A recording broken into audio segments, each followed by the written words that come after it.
അസ്സലാമലൈക്കും. എല്ലാവർക്കും സുഖമാണെന്ന് കരുതുന്നു. ഇന്ന് വളരെ ടേസ്റ്റി ആയിട്ടുള്ളൊരു ഉണ്ണിയപ്പം ഉണ്ടാക്കിയിട്ടുണ്ട്.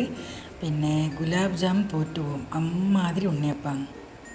ഇതെല്ലാം എൻ്റെ ഉമ്മാൻ്റെ റെസിപ്പിയാണ്. ഉമ്മ ഒരു സൂപ്പർ ഷെഫാണ്. ഒരേ അളവിൽ റവ എടുക്കുക, നമ്മളെ തരി ഉണ്ടല്ലോ, തരി എടുക്കുക, പഞ്ചസാര എടുക്കുക, കുറച്ച് ഏലക്കാപ്പൊടി ഇട്ട് കൊടുക്കുക, പാകത്തിന് ഉപ്പിട്ട് കൊടുക്കുക, എന്നിട്ട് നല്ലപോലെ കുഴച്ചിട്ട് വെക്കുക. 1 മണിക്കൂർ റെസ്റ്റ് ചെയ്യാൻ വെക്കുക. അതിന് ശേഷം പഴം ഉണ്ടല്ലോ, ചെറിയ പഴം ഏതായാലും കുഴപ്പമില്ല, ഏതെങ്കിലും ഒരു 1-2 ചെറിയ പഴം. ഞാൻ റോബസ്റ്റ് പഴം ഇട്ട് കൊടുക്കുന്നത് 1 മതി, അത് വലുതാണല്ലോ. ചെറിയ പഴമാണെങ്കിൽ 2 എടുക്കുക. എന്നിട്ട് നല്ലോണം ഇതിൽ കൂട്ടി കുഴച്ച് വെക്കുക. അതൊരു 10 മിനിറ്റ് നമ്മൾ എണ്ണ ചൂടാകുന്ന സമയം വരെ വെച്ചാൽ മതി. ഞാൻ കുറച്ച് കളർ ചേർത്ത് കൊടുത്തിട്ടുണ്ട്. നമ്മൾ ബദാം മിക്സ് ഉണ്ടല്ലോ, അത് ചേർത്ത് കൊടുത്തതാണ് ഒരു കളറിന് വേണ്ടിയിട്ട്. പിന്നെ എണ്ണ ചൂടായാൽ ലോ ഫ്ലെയിമിലാക്കുക. അതിന് ശേഷം ഇത് ഓരോ തവി കോരി ഒഴിച്ച് കൊടുക്കുക. അത് ശരിക്കും ബോൾ പോലെ ആയി വരും.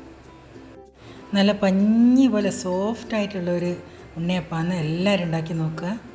നമ്മൾ അപ്പക്കാരമൊന്നും ചേർത്തേണ്ട ആവശ്യമൊന്നുമില്ല. ഇത് ചെറിയ ഉണ്ണിയപ്പ ചട്ടിയാണ്. അപ്പോൾ പിന്നെ ഡോ അതിന് കണക്കായിട്ടുണ്ട്. അല്ലെങ്കിൽ നമ്മൾ ഒഴിച്ച പാടനെ അത് ബോൾ പോലെ ഉരുണ്ട് വരും.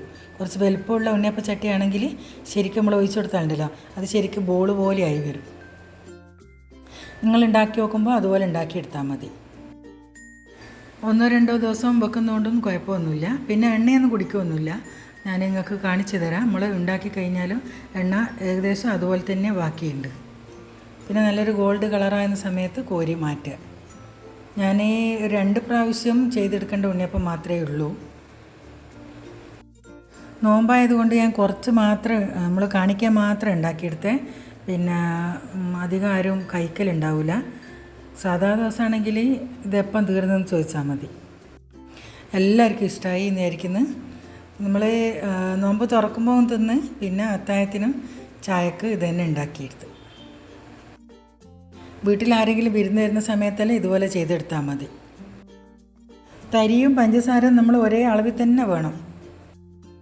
എൻ്റെ വീഡിയോ കാണുന്നവരെല്ലാം എന്നെ നന്നായി സപ്പോർട്ട് ചെയ്യണേ. നിങ്ങളെല്ലാം സപ്പോർട്ട് ഉണ്ടെങ്കിൽ മാത്രമാണ് ഞാനിത് വീഡിയോ മുമ്പോട്ട് പോവുള്ളൂ.